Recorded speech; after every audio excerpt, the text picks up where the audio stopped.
هدى المفتي طلع انفلونسر في مسلسل مطعم الحبايب. طلع ان هي عملت غلطه معينه خلت الفولورز بتاعها يقلبوا عليها، وفي نفس الوقت بقى عليها شرط جزائي تجاه شركه عامل لها مشكله كبيره.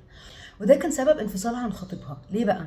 لان هي كانت متوقعه ان في اللحظه دي ان هو ممكن يبدا يطلع يدافع عنها قدام الناس، وهو طبعا ما عملش كده لانه كان خايف انه ياخد فاير باك من بقيه الناس او يساعدها في موضوع الشرط الجزائي، واللي هو طبعا ما يقدرش يعمل فيه حاجه. فهي قررت تنفصل عنه لان شافت انه يتخلى عنها. بس لو جينا نبص لارض الواقع، هل هو فعلا اتخلى عنها وهو انسان وحش، ولا هي توقعاتها خاطئه؟ اللي حصل ان انا دلوقتي وانا جايه برتبط طبيعي بيبقى عندي توقعات من الشخص اللي انا مرتبطه بيه ان هو يبقى داعم ليا ويبقى واقف جنبي.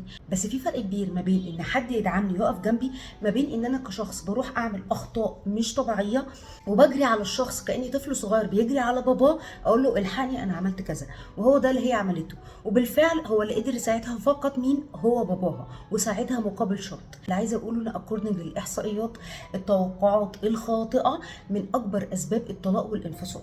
علشان كده هي حاجه احنا بنركز عليها جدا في الكوتشنج بتاع الكابلز، لان انت لو عندك توقع خاطئ مبني على معتقد خاطئ، طبيعي هيبدا يبقى عندك استياء وفرستريشن وغضب تجاه الشخص اللي قدامك اللي كنت متوقعه ان هو يعمل لك حاجات. بمعنى بنشوف كتير قوي رجال يقول لك انا زعلان منها، انا متوقع ان هي تفهمني من غير ما اتكلم، انا متوقع ان مهما اكون زعلان وحتى لو مش عارفه اتكلم تفضل تحاول معايا. هو انت مش طفل مامته مضطره ان هي تفضل تحاول معاه عشان مقموص او مش عارف يعبر عن نفسه؟ انت بالنسبه لها الراجل، فاكيد هي مش هتعمل معاك كده. وفي نفس الوقت على الجانب الاخر بنلاقي السيدات بتتكلم ده عن الراجل على انه الفارس اللي هيجي على الحصان الابيض، الشخص اللي هيجي ينقذها ويحقق لها كل احلامها ويعوضها عن اللي فات وحاجات كتيره جدا. والفكره ان انت ولا انت جايه تتجوزي فارس ولا معالج نفسي. لو انت عندك مشاكل طبيعي ان انت اللي محتاجه تتعاملي معاها، وبسبب التوقعات الخاطئه دي بتحصل منهم مشاكل.